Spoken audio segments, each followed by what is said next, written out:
Hi, this is doctor Aruna. So இன்றைக்கி common கண்டிஷனாக இருக்கக்கூடிய வேரிகோஸ் வெயின் பற்றி பார்க்கலாம். ஸோ வேரிகோஸ் வெயின்னா எப்படி இருக்கும் அது அப்படின்னா என்ன அப்படின்னு கேட்டிங்கன்னா, ஸோ நிறையா பேருடைய கால்களில் பார்த்தா நரம்பு சுற்றி இருக்குது அப்படின்னு சொல்லுவாங்க. ஸோ அதுதான் நம்ம வேரிகோஸ் வெயின்னு சொல்கிறோம். ஸோ இது காமனாக யாருக்கெல்லாம் வருது அப்படின்னு கேட்டிங்கன்னா, ரொம்ப நேரமாக ஒரே இடத்துல நின்று வேலை பார்க்கக்கூடியவங்க, like teachers, shop workers, so இவங்களுக்கெல்லாம்.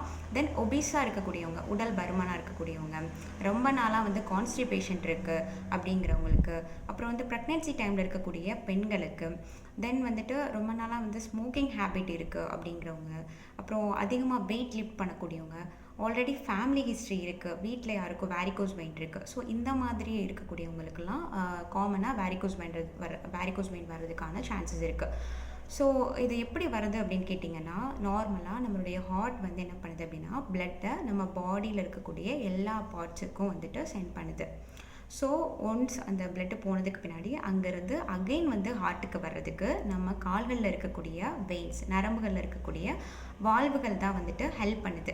ஒன்ஸ் அந்த வால்வில் ஏதாவது டேமேஜ் இல்லை வீக் ஆயிடுச்சு அப்படின்னா, ஸோ அந்த பிளட்டெல்லாம் கீழே இருந்து மேலே போகாமல் அங்கேயே இருந்து தங்கி, ஸோ அதோட ப்ரெஷர்னால வந்துட்டு நம்ம அங்கே கீழே கால்களில் இருக்கக்கூடிய வெயின்ஸ் எல்லாம் டைலேட் ஆகி அது வேரிகோஸ் வெயினாக வருது.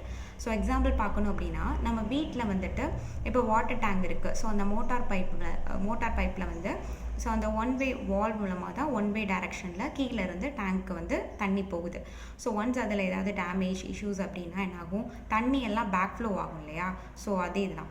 ஸோ இப்போ காலில் வந்துட்டு அந்த இருக்கக்கூடிய வெயின்ஸில் இருக்கக்கூடிய வால்வில் ஏதாவது டேமேஜ் ஆர் வீக் அப்படின்னா, கீழே இருக்கக்கூடிய அந்த காலில் இருக்கக்கூடிய ரத்தம்லாம் ஹார்ட்டுக்கு போகாமல் அங்கேயே தங்கி அதோட ப்ரெஷர்னால வந்து அந்த வெயின்ஸ் எல்லாம் டைலேட் ஆகி ஸோ அது வேரிகோஸ் வெயினாக வருது.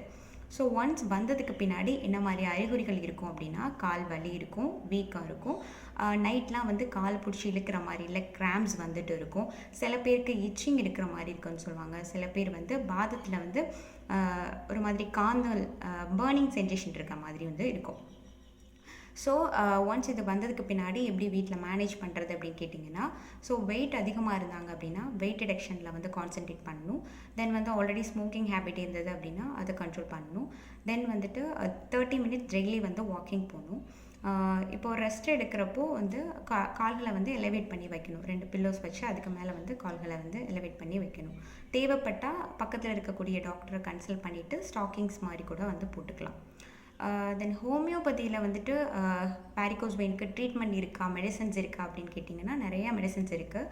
பட் வந்து ஹோமியோபதியில் வந்துட்டு ஃபுல் ஹிஸ்ட்ரி எடுத்துகிட்டு தென் உங்களுக்கு வேரிகோஸ் வெயின் வந்ததுக்கான ரூட் காஸ், இப்போ ப்ரெக்னென்சி டைமுக்கு அப்புறம் தான் வந்தது, இல்லை ஆல்ரெடி உங்களுக்கு ஸ்மோக்கிங் ஹேபிட் இருந்தது அதனால தான் வந்துச்சு. ஸோ இந்த மாதிரி ரூட் காஸை கண்டுபிடிச்சி தென் வந்து நாங்கள் ட்ரீட்மெண்ட்டை வந்து ஸ்டார்ட் பண்ணுவோம். தேங்க்யூ.